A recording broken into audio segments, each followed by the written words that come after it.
जय हिंद प्यारे बच्चों। मैं करुणेश निषाद आप सभी का हमारे YouTube channel study with Karunesh में स्वागत करता हूं। प्यारे बच्चों, आज की इस वीडियो में हम बात करने वाले हैं आपके बोर्ड एग्जाम से रिलेटेड कुछ इंपॉर्टेंट टॉपिक्स के बारे में। जैसा बच्चों, अगर मैं बात करूं तो पिछले 2-3 दिनों से आपके क्लासेस बंद हैं और कुछ आवश्यक कार्य पड़ जाने के कारण ये क्लासेस बंद है। बाकी बच्चों आप लोग जानते हैं। अगर मैं बात करूं बच्चों आपके इस अक्टूबर का, तो अक्टूबर का बच्चों आज 25 तारीख हो गया है। अब आपके पास ज्यादा समय नहीं बच्चों, 5-6 दिन इसमें है। आपके पास केवल नवंबर और दिसंबर के समय बचे हुए हैं। नवंबर और दिसंबर के बचे हुए हैं। इस 2 महीने में आपको बच्चों जितना आप मेहनत करेंगे उतना बेस्ट आपको रिजल्ट निकल के आने वाला है। इस समय क्या बच्चों, आपका स्कूल चल रहा है, आप कोचिंग वगैरह जो भी कर रहे हैं उन सारी चीजों को ध्यान अगर हटा दिया जाए तो बच्चों आपको अपने तरफ से हर सब्जेक्ट को किसी न किसी रूप से आधा घंटा 45 मिनट और डेली बाय डेली देना है। भाई आज का आज कुछ पढ़े हिंदी में, तो कल जब पढ़ने जाएंगे तो उसका पीछे वाला रिवीजन कर लेंगे। परसों जब पढ़ने जाएंगे तो इन 2 दिनों का रिवीजन कर लेंगे। ऐसे बच्चों एक हफ्ते में 6 दिन को आपको पढ़ना है और 7वें दिन आप थोड़ा सा रिलैक्स कर सकते हैं, यानी संडे के दिन। उस दिन आप जो अगर पढ़ने का मन करता है आपको संडे के दिन, तो 6 दिन पहले जो आपने पढ़ा है उसी को 7वें दिन यानी संडे के दिन बच्चों आपको क्या करना है, रिवीजन करना है। यही आपको इस प्रकार से 2 महीने की पढ़ाई करना है। आप मानेंगे नहीं बच्चों, इस 2 महीने में आप बहुत अच्छा कर सकते हैं। ठीक है ना। बाकी मैथ की बात किया जाए तो बच्चों मैथ में आपको करना क्या है कि सारी चीज, जैसे मान लीजिए आप जो भी चैप्टर लगा चुके हैं, ठीक है ना, फिर अगर आपके पास समय बच रहा है घंटा 1.5 घंटा है, तो पीछे वाले को देख लीजिए कौन सा चैप्टर हमको नहीं आ रहा है, इस चैप्टर में हमको इस सवाल में दिक्कतें आती हैं, तो उस चैप्टर को उठाइए और आराम से 1 घंटे 1.5 घंटे में जितना सवाल लग सकता है उसको लगा लीजिए। ऐसे बच्चों इसको सेपरेट वाइज जितने भी हमारे सब्जेक्ट हैं उन सारी चीजों को आपको फोकस करना है और अपना बेस्ट से बेस्ट परफॉर्मेंस देकर बच्चों रिजल्ट अच्छा बनाना है। सभी को समझ आ रहा है बच्चों हम क्या कह रहे हैं? कहोगे हाँ सर बिल्कुल समझ में आ रहा है। तो प्यारे बाल को बस ये कह रहे हैं कि कुछ भी हो जाए, मतलब ये आस-पास के जो भी लोग आपसे कह रहे हैं कि इस प्रकार से करो, ऐसे करो, फलाना-ढिकाना जो भी सारी चीज़ें अकरम भाई साहब से कह रहे हैं, उन पे ध्यान देने की आवश्यकता नहीं है। आप केवल अपने आप पे फ़ोकस करिए और पूरा का पूरा बच्चों 100% जो आपका समय है, वो केवल खुद पर दीजिए।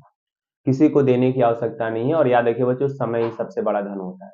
अगर आपके पास सारी चीज़ें हैं, आगे जाके आप कुछ अच्छा कर पाते हैं, तो वही समय माँगने के लिए आपको लोग आपके लिए लाइन लगाएँगे। समझ में आ रहा कि तो आप आज किसी को समय नहीं देंगे तो कल आपसे समय मांगने के लिए हजारों लोग तैयार रहेंगे। समझ में आ रहा है बच्चों? तो इसलिए कह रहा हूं कि ये 2 महीने में आप अपना 100% देकर कहीं किसी से बात करने की आवश्यकता नहीं, कहीं घूमने की आवश्यकता नहीं है। अगर हाँ 1-2 घंटा अगर आप खेलना चाहते हैं, क्रिकेट वगैरह खेल सकते हैं, बट अगर बच्चों मैं बात करूं तो इस 2 महीने में सारी चीजें बंद कर देंगे। मोबाइल वगैरह तो बिल्कुल नहीं टच करना है।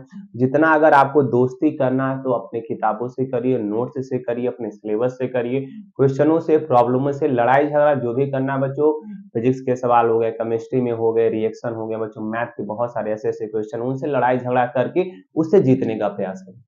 बाकी बाहर के लड़ाई झगड़े करने से आपको कोई मतलब नहीं है, उन सारी चीज़ों से दूर रहिए। 2 महीना समझिए कि हम बिल्कुल किसी को जानते नहीं, किसी को समझते नहीं हैं। समझ में आ रहा है बच्चों? कोई कह रहा है कि भैया आपको चलना है मार्केट वगैरह, ये सारी चीज़ कह दीजिए नहीं सर हम नहीं जा पाएँगे। समझ में आ रहा है बच्चों? तो इन सारी चीज़ों को बंद करिए और केवल फ़ोकस बच्चों अपने पढ़ाई पर लाइए, ठीक है ना? और अपना अंदर का जो, जैसे आप लोग सोच रहे हैं कि सर हमारा 50% 60% से नहीं आ सकता, ऐसा कुछ नहीं बच्चों, ठीक है ना? जो हमारे भाई साहब जो टॉपर्स होते हैं वो भी आप में से ही होते हैं। ये जो वीडियो देख रहे हैं उनमें से ही वो टॉपर्स हो सकते हैं। बट वो क्या बच्चों, फुल डेडिकेशन के साथ, डिसिप्लिन के साथ ये 2 महीने 3 महीने पूरे साल भर तैयारी करते हैं, अच्छे से पढ़ते हैं। कहने का मतलब क्या कि अगर आज उसने 6 घंटे का स्टडी किया है तो डेली बच्चों साल भर वो 6 घंटे की स्टडी करेगा। चाहे अमावस्या हो, चाहे दीपावली हो, चाहे दशहरा हो, चाहे घर का शादी हो, चाहे मर गया कोई, ये सारी चीजें बच्चों, हमारे ख्याल से आपको बातें समझ आ रही होंगी। तो मेरा बच्चों आपसे लास्ट में यही रिक्वेस्ट है कि इन 2 महीनों में अपना बेस्ट से बेस्ट प्रदर्शन करने के लिए तैयार हो जाइए और डेली बाय डेली आप इन सारी चीज़ों को देखते रहिए कि हमारा आज ये हो गया है, यह नहीं हुआ, उसको कवर करते रहिए। बाकी कोई डाउट होता है बच्चों तो आप इस वीडियो के नीचे कमेंट आप कर सकते हैं, उन सारे का सॉल्यूशन मैं ज़रूर दूँगा। ओके प्यारे बच्चों, मिलते हैं अगले नेक्स्ट वीडियो में, तब तक के लिए प्यारे बच्चों टाटा बाय बाय, जय हिंद प्यारे बच्चों।